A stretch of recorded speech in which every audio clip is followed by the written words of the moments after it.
The fellowship hall smelled like coffee and crockpots. I stood at the folding mic with a manila envelope, while the notary waited off to my left, and the HOA security officer held a thumb drive. I found my grandson locked in a shed, I said steady. Not in my house. I laid the photos out. Noah's little palms rubbed raw, the new hasp and padlock, the ring timestamps. When the HOA clip hit the screen and matched my stills, Shannon went white. Evan took the mic from me. "I'm Noah's dad," he said, voice clear. "I'm filing for divorce today. From this minute, any visit with my boy is supervised until a judge says different." Nobody clapped. Polk County folks just exhaled together like a stuck door finally opened. I didn't text ahead. You raise a son, you learn his tells, and Evan's new wife had a pattern every time I called. She said it was a bad week. So I booked Peoria to Tampa, kept my mouth shut, and let the plan be simple. Show up, say hello, see my grandson with my own eyes.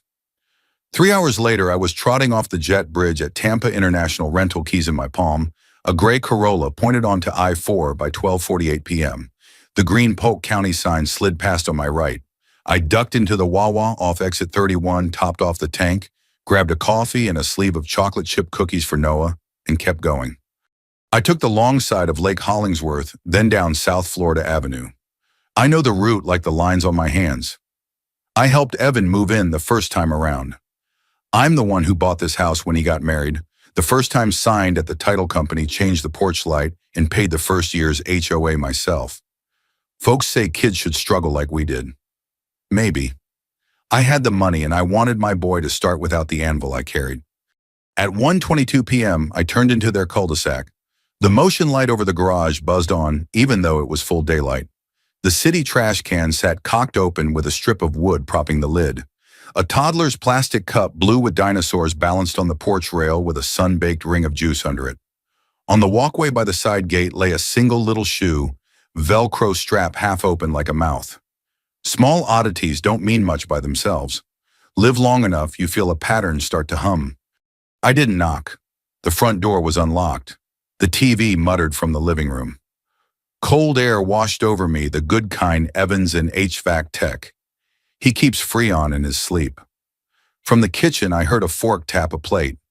Shannon sat at the dining table with her phone in one hand and a slab of frosted sheet cake on a white plate in the other. Pink icing, bright as a birthday. She didn't look up. "Hey, Walt," she said, still scrolling. "Didn't know you were coming." "That's why they call it a surprise," I said. "Where's Noah?"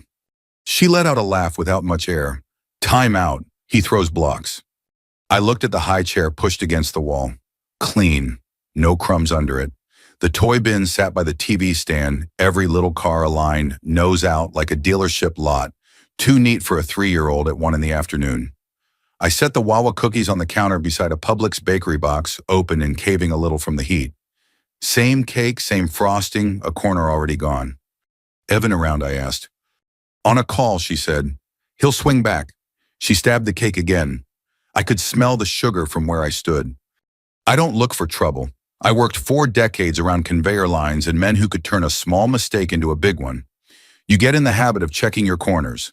The slider to the backyard was cracked open. The blinds rattled from the AC. Out past the patio, the storage shed sat with its sun-grayed door and the little brass loop where a padlock would hang. No lock on it, just the loop. A weed trimmer leaned against the siding, and the garage motion light kept clicking on and off like it wasn't sure what it was seeing. "I'm going to say hi to the yard," I said. Shannon shrugged without looking up. Fork, phone, cake, the rhythm of someone on their own island. Out on the patio, the heat felt like a hand on my chest.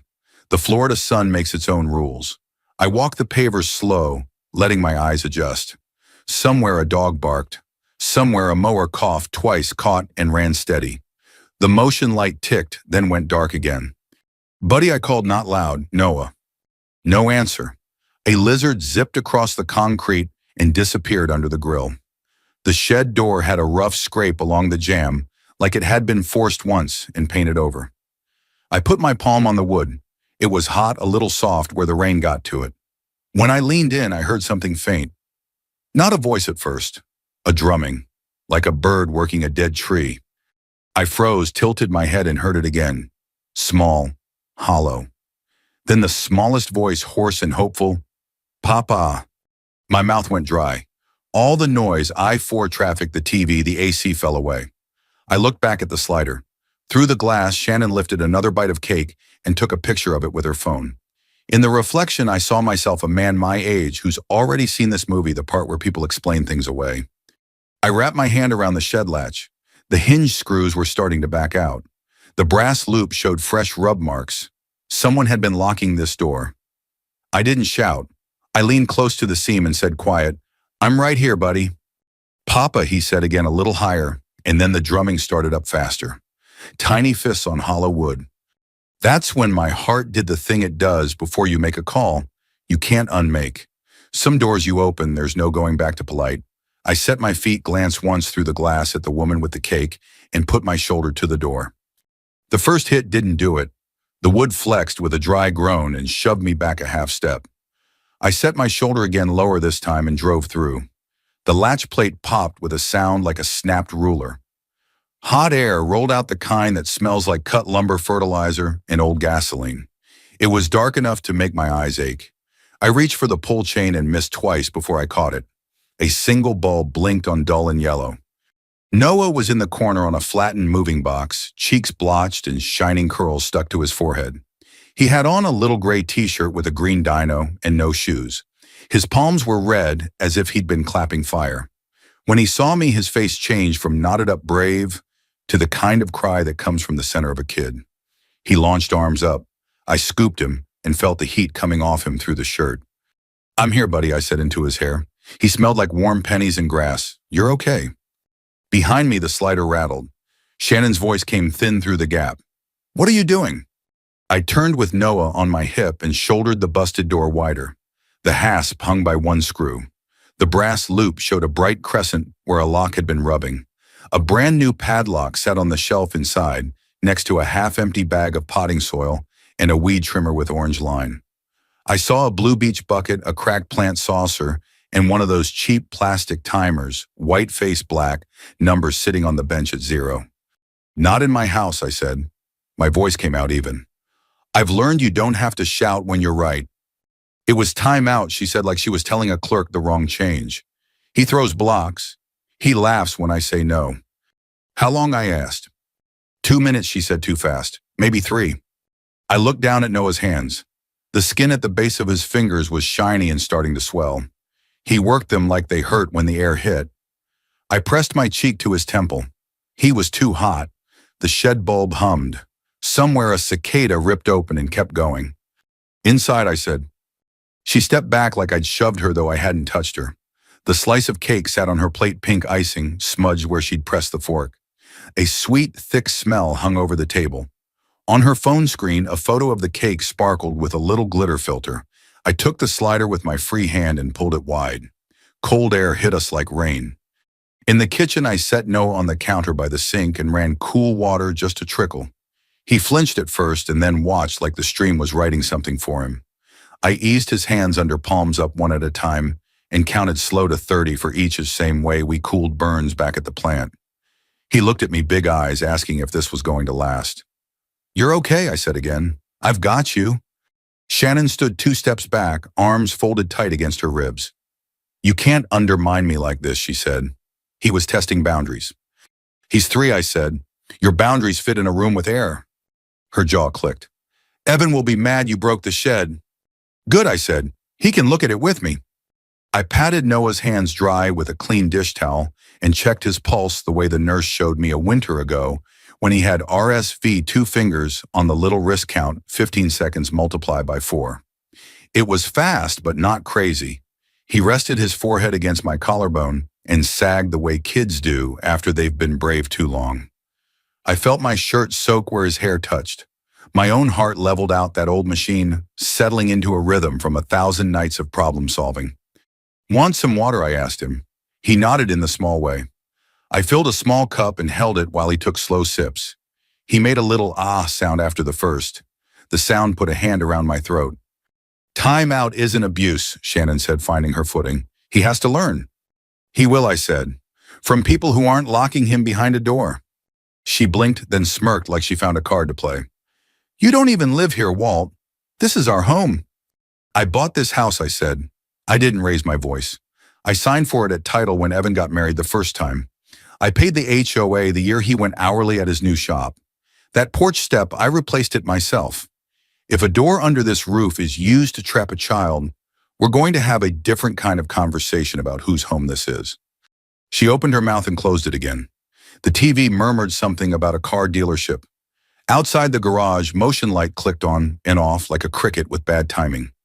I set Noah on my hip again, carried him to the living room, and laid him on the couch with a light throw across his legs. He curled toward the pillow thumb, half hovering near his mouth like he wasn't sure if the rule still held. I tucked the throw under his heels and made a little cave over his belly with my palm. His breathing lengthened and thinned. "Where's Evan?" I asked without looking at her.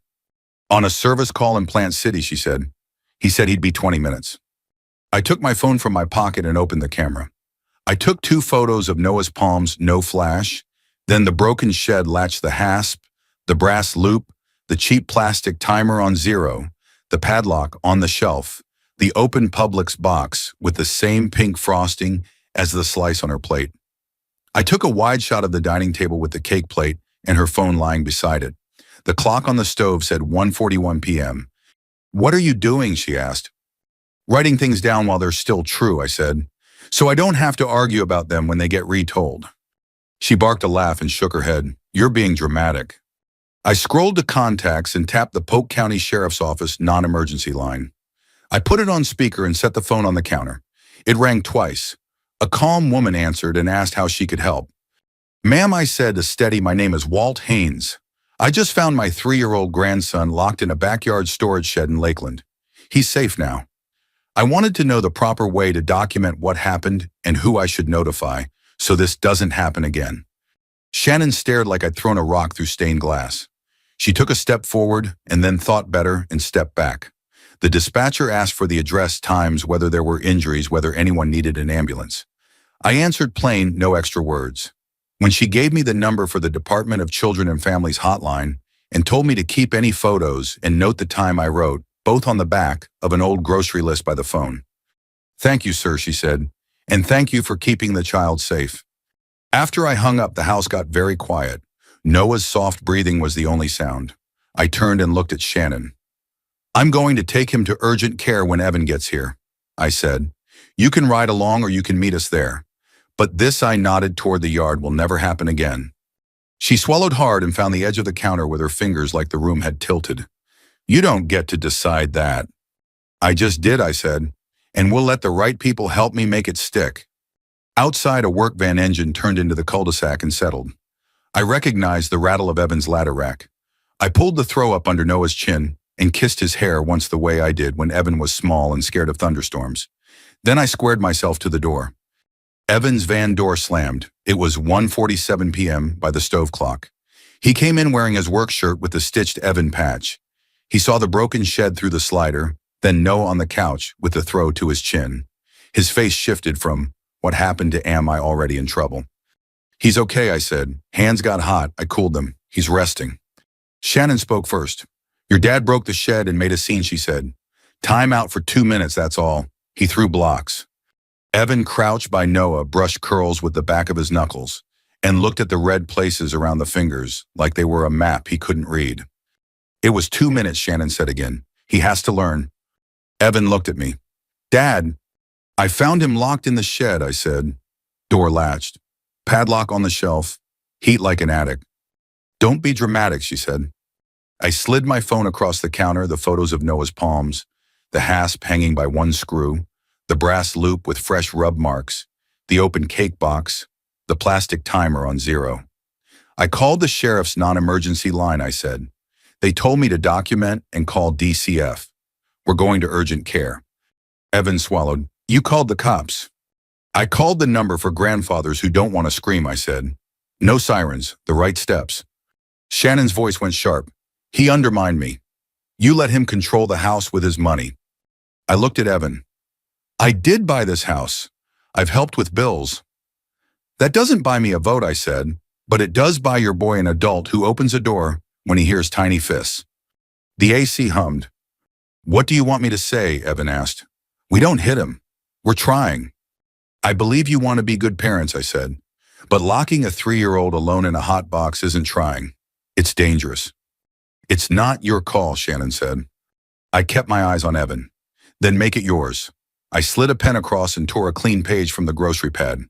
Write this and sign it. We will never isolate or lock Noah as punishment. If he's in timeout, he stays where an adult can see and hear him. If you can sign without blinking, maybe I heard wrong today. We're not signing some crazy contract, she said. Evan didn't laugh. He stared at the paper like it was a mirror. Sean, he said small. We can't. Don't you dare pick him over me, she snapped. Silence, the kind that shows who's standing where. Urgent care, I said. I called the clinic on South Florida Avenue. Walk-ins until 8 pediatric capable. Bring photos. I hung up. We're taking him. A nurse will note the hands and any dehydration. Then I'll call DCF with the times. If I'm overreacting, a professional can tell me. Evan nodded once. He turned to Shannon. Get his sandals. She stared. Are you kidding? Please, he said lower. She banged a closet door. Evan leaned on the counter. Dad, she told me 2 minutes. I tapped the photo of the timer on 0. I opened the Ring app and showed the motion log 1:29 p.m., 1:34 p.m., 1:41 p.m. All near the slider, I said. Not proof by itself, but timelines matter. He pinched the bridge of his nose. I thought she was just strict. I didn't want to fight. You don't have to fight, I said. You have to choose. You're Noah's dad, not a referee. Shannon came back and tossed a tiny sandal onto the couch. Fine. Take your little field trip. I lifted Noah and eased his feet into the sandals. He stirred. Papa, he mumbled. Right here, I said. We're going for a ride. Evan grabbed his keys and a clean washcloth. I'll drive. Good, I said. I'm calling DCF on the way. I'm not aiming to ruin anyone's life. I'm aiming to keep a little boy from being scared of a door. We moved as a unit, me with Noah, Evan with the bag, Shannon trailing and still talking. The sun hit the driveway like a skillet. The van smelled like tools and citrus hand cleaner. I buckled Noah into his seat and checked the clip. Evan cranked the air and put the fan on high. We pulled out at 2:03 p.m. At the stop sign, I put the hotline on speaker. I gave my name, the address, the times, what I saw, what I photographed, and that we were headed for medical care. The woman asked careful questions and gave me a case number. I wrote it on the back of the grocery pad page where the unsigned pledge sat. Evan glanced at the paper. I can sign that, he said so quiet I almost missed it. I should have signed it a long time ago. I looked at his hands on the wheel scar across the thumb from a middle school bike wreck I still remember, and felt the rattle smooth out under us. Then we start today, I said. We start with the truth. Urgent care smelled like disinfectant and grape hand soap. We checked in at 2:19 p.m. on South Florida Avenue. The nurse, Janet, 40-ish, glasses on a cord, took Noah's temp pulse and oxygen and asked him for a high five. He lifted one palm, then winced and gave her the other. She looked at me, then at Evan. What happened, she asked. He was locked in a backyard shed, I said. We cooled his hands. He drank water. She wrote without making a face. The PA, Dr. Patel, young soft voice, came in and examined the reddened palms, the little scuffs at the base of the fingers where he'd been knocking. Superficial abrasions, mild heat exposure, he said. No blistering. He's okay, but this is not a safe place for a child. If this was punishment, I recommend you talk to someone. He printed an after-visit summary and circled avoid heat exposure and follow with primary. He checked a box for suspected neglect and said he'd be filing a routine report as required. I thanked him. I didn't like the word, but I liked what it did, put paperwork where feelings try to wriggle. By 3:04 p.m., we were back in the van. Evan buckled Noah, tucked the washcloth around his fingers, then stood with both hands on the steering wheel and his head down like he was praying. I should have known, he said. I didn't want it to be true. It's true enough to write down, I said. Truth doesn't mind paper. We pulled into the cul-de-sac at 3:23 p.m. Mrs. Delgado, 2 doors down, watered her pots with a green hose. Retired second-grade teacher knows every kid's birthday and bus number. She waved, then pointed the hose off and walked over, careful of the wet line across the drive. I heard knocking earlier, she said, voice lowered. Fast like a woodpecker on a hollow trunk. I thought it was that old fence. I almost came over. Then I saw Shannon at the table, threw the slider fork to her mouth like she had all day. I'm sorry if that's out of turn. It isn't, I said. It helps. Evan nodded, jaw working. Inside, Noah fell asleep on the couch again, thumb finally in his chest, making those little seesaw breaths kids do when they have cried themselves thin. Shannon wasn't in the kitchen. The cake plate sat where she'd left it, icing crusted along the edge. I moved through the place, slow not snooping, just putting some stray pieces where a picture could be seen. The junk drawer by the stove stuck like always. I rocked it past the burr someone made with a screwdriver and found the usual takeout menus, a dead AA battery, 3 rubber bands of pencil with no eraser, and a Home Depot receipt folded twice. I flattened it with my palm. 2 weeks back, zinc, hasp, brass padlock, 3-inch exterior screws. 2360 watts with tax. Store number and address on South Florida Avenue. I took a picture. Evan watched my hands like he needed instructions for how to be a dad in this part of the movie. This isn't about winning, I said. It's about not losing the one person too small to speak up. He nodded. What next? Keep walking the right line, I said. No yelling, no grabbing. Paper, people, time. We stepped out into the garage. The floodlight cam over the door. The Ring floodlight I'd helped Evan install last Christmas sat like an eye. I opened the app on my phone and pulled the motion log. There they were in order, little gray bars with times 1:29 p.m., 1:34 p.m., 1:41 p.m., all tagged backyard motion. I tapped the thumbnails and let them play Shannon, moving from the kitchen to the slider, standing a beat, then back to the table. No audio, just the clock in the corner. Evan swallowed. That's the window. Yup, I said. By itself, it proves nothing. With other pieces, it stops being lonely. Inside, my coffee from Wawa had gone cold and the cookies felt like a bad idea, but I opened the sleeve anyway and set 2 on a saucer for when Noah woke up. I scrolled my phone and tapped the little rainbow circle. I'm not on social much, but you learn enough to keep up with grandchildren. Shannon's profile was public pictures of the beach nail color and plates of food. Her story bubble had a pink ring. I tapped. Up popped a square of the same cake, that same bright frosting, same crooked edge where she'd taken her slice on the same white plate with the faint gray ring from years of dishwasher heat. A sticker floated at the bottom each time. My eyes flicked to the top of my screen. 1:37 p.m. in the status bar. I screenshotted. Then I screenshotted the next slide, a slow pan across the empty dining table with her toes in the frame and a caption, finally peace. If she had posted it at some other time, I couldn't tell. I could tell my phone read 1:37 when that cake was on her table. I saved both, then took a photo of the plate still sitting where she'd left it, fork, smudge exactly where it was in the story. I took a photo of the stove clock again, now 3:41 p.m., to set bounds on what was before and after. Evan leaned on the counter and let out a breath through his nose that sounded like a man stepping off a roof he built himself. Dad, he said, I can't keep telling myself it's strict. It's mean. And it could have gone south fast. It could have, I said.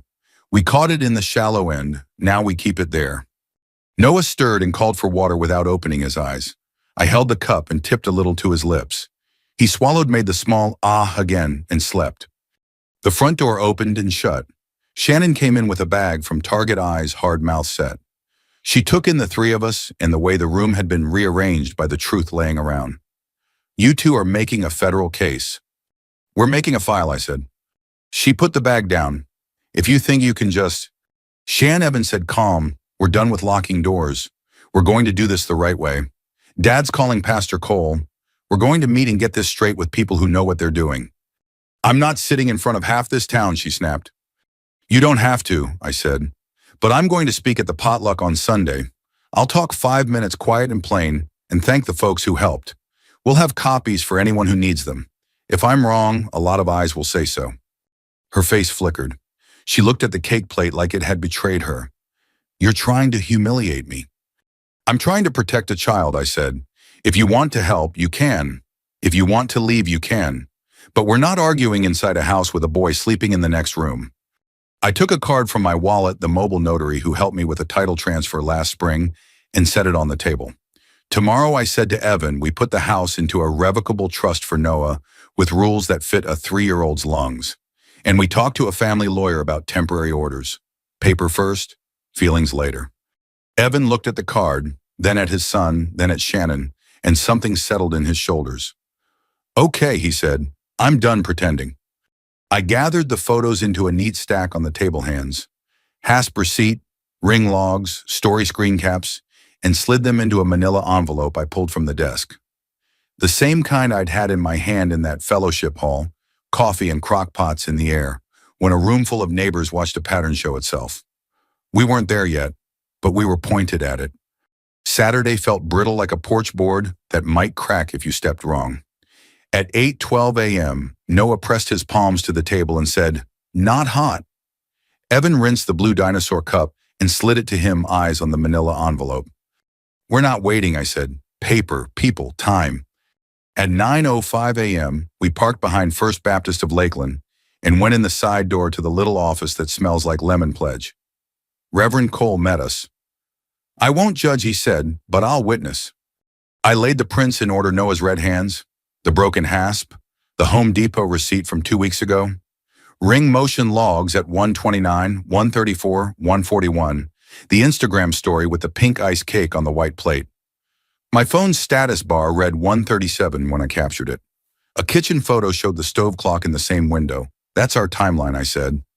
Shannon sat tight on a vinyl chair. "It was minutes," she said. "Time out."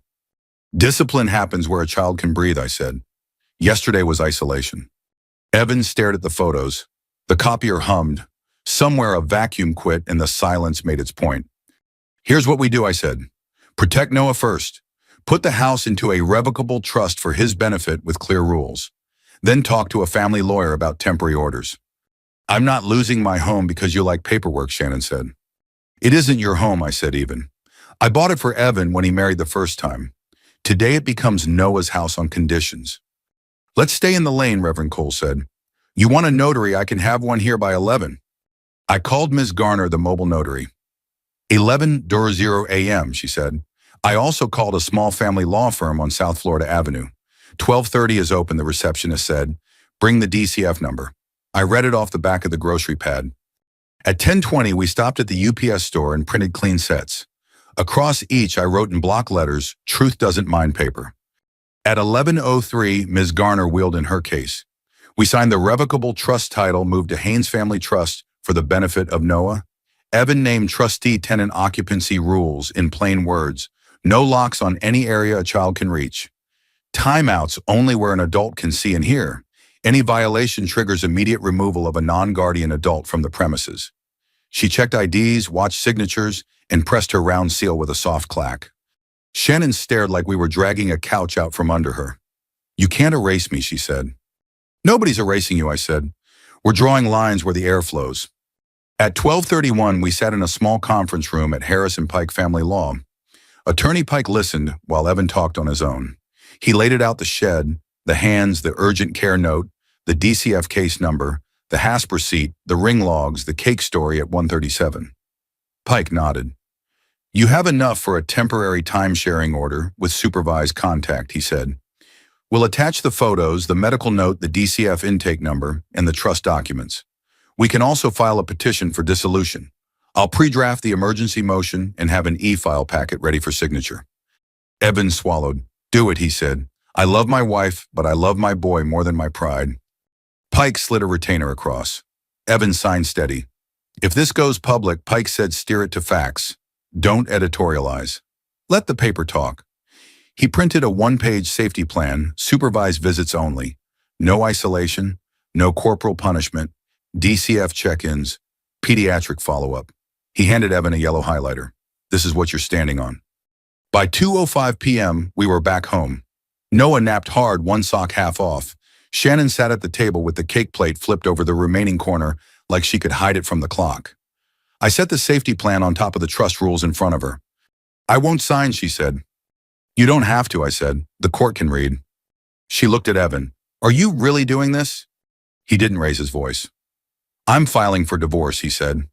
"From today on, any visit with Noah is supervised until a judge says different. If you take the classes and prove this was a one-time lapse, I'll meet you more than halfway.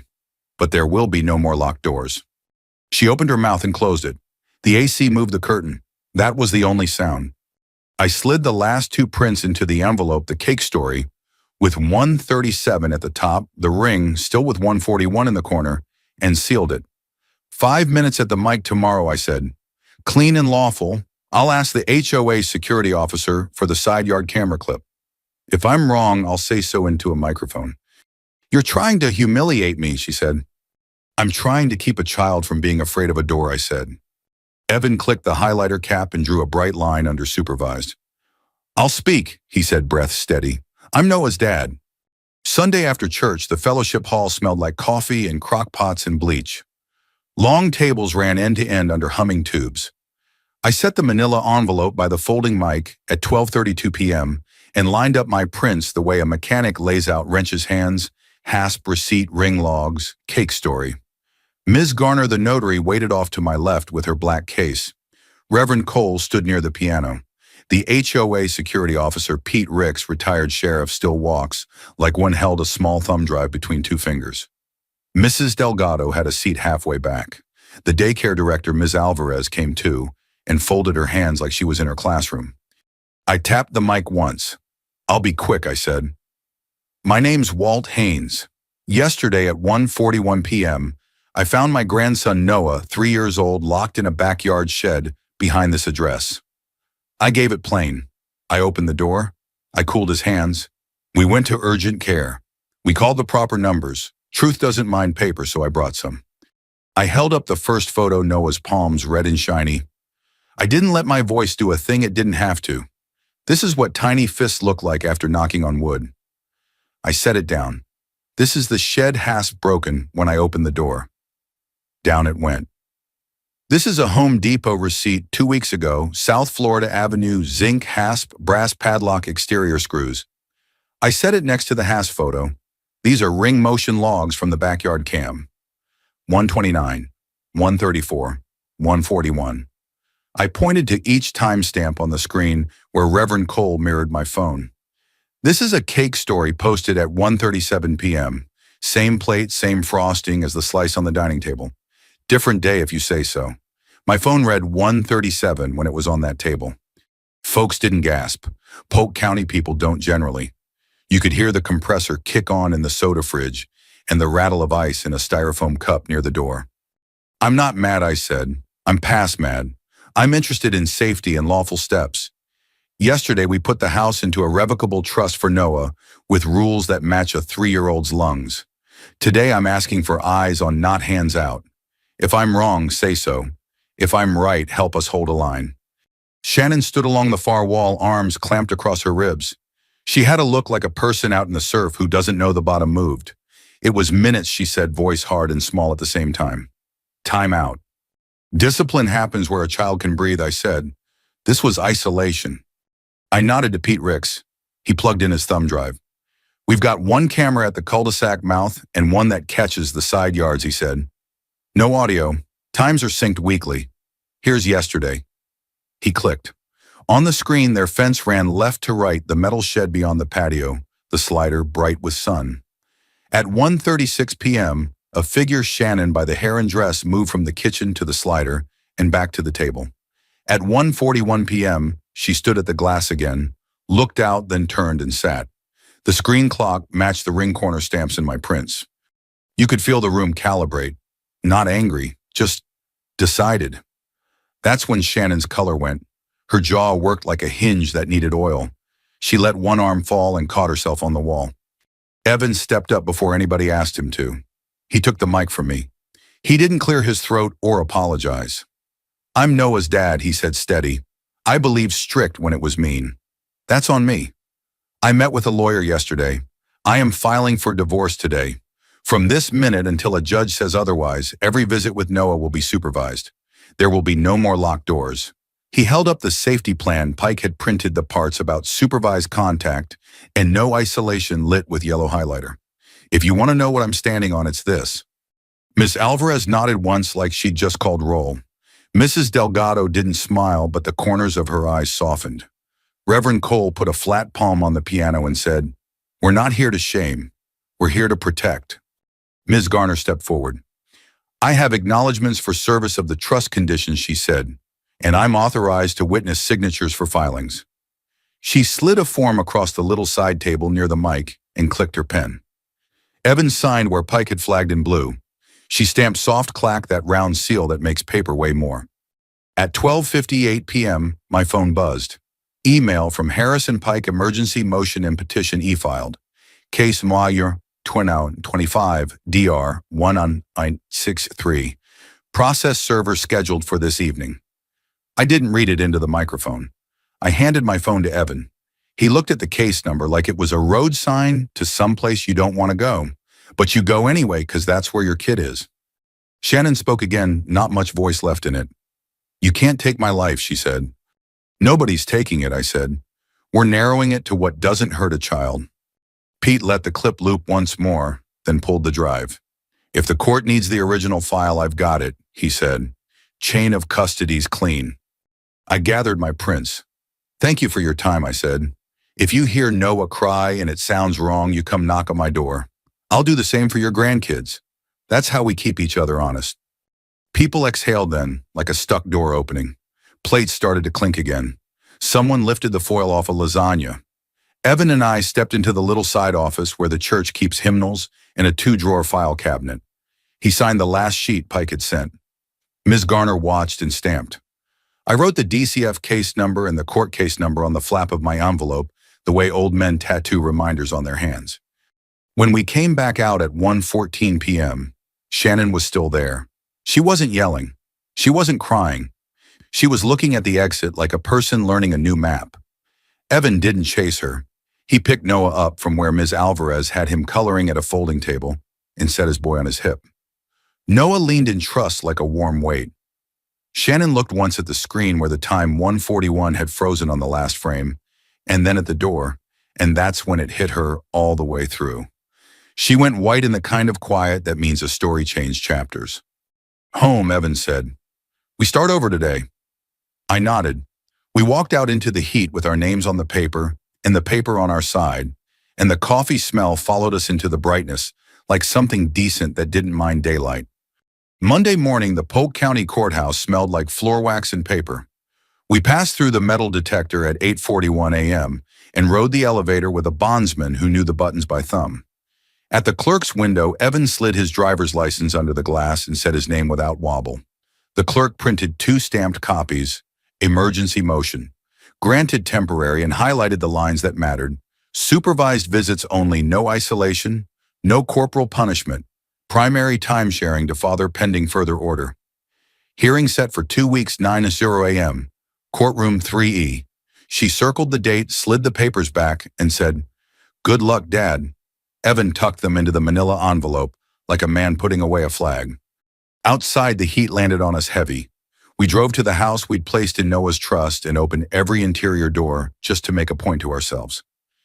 Evan unscrewed what was left of the shed latch and carried the hasp to the trash. Noah stood in the slider in his socks and held my hand with 2 fingers like he was anchoring a kite. We ate apple slices at the table. The cake was gone.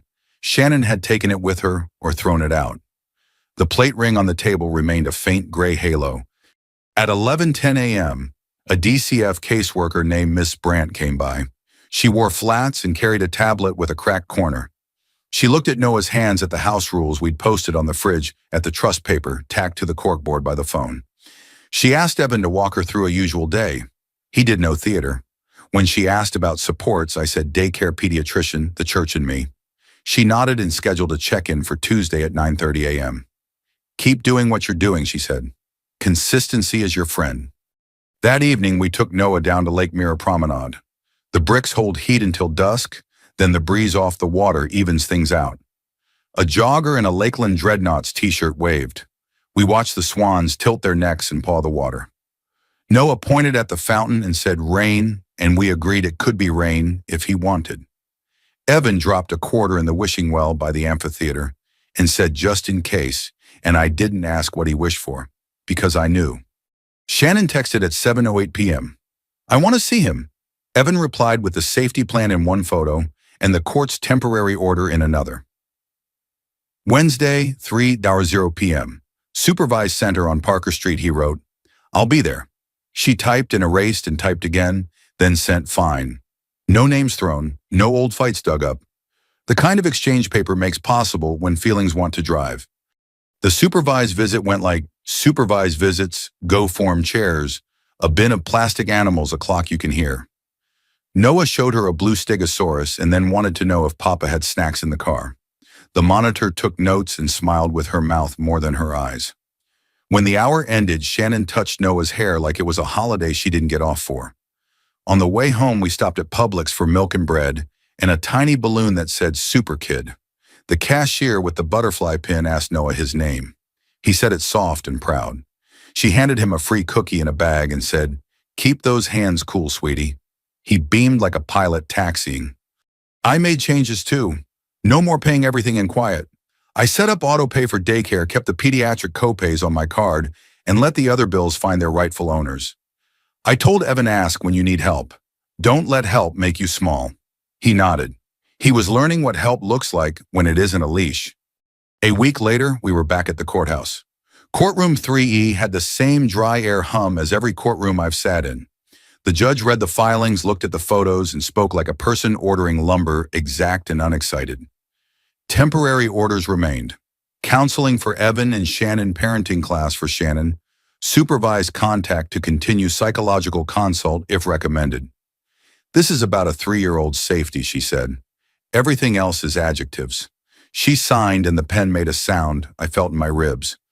On the porch that night, Noah fell asleep against my shirt while the cicadas worked the dark. Evan sat on the step and rubbed the scar on his thumb the way he does when he's thinking. I loved her, he said. I didn't love who I was in that house. You're still a good man, I said. You didn't stop being one. You just stopped pretending strict was love. He nodded and watched a neighbor pull a trash can to the curb. I wish I'd done it sooner. Early would have been nice, I said. But now is honest. Now is the door you open. He looked over. Thanks for pushing. I didn't push, I said. I put my shoulder to the right door. By the end of the month, the shed was a garden shed again. We hung a new thermometer inside it, not for a child, but because we wanted to know the truth about heat. The hasp lay under a layer of coffee grounds in the bin. Noah learned how to say open and outside with the same grin. When thunder rumbled across the lake, he didn't flinch. He looked at the sky and said, big truck, and we agreed it could be a truck if he wanted. I'm not a hero. I'm a grandfather with an envelope and a habit of writing things down while they're still true. If there's anything to take from this, it's not the paperwork, though that matters. It's this: love has doors, not locks. You draw your lines where the air flows. You teach your grown children to choose, then you stand beside them while they sign the hard pages.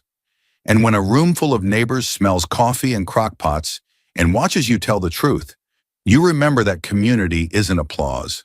It's a shared exhale when the stuck door opens.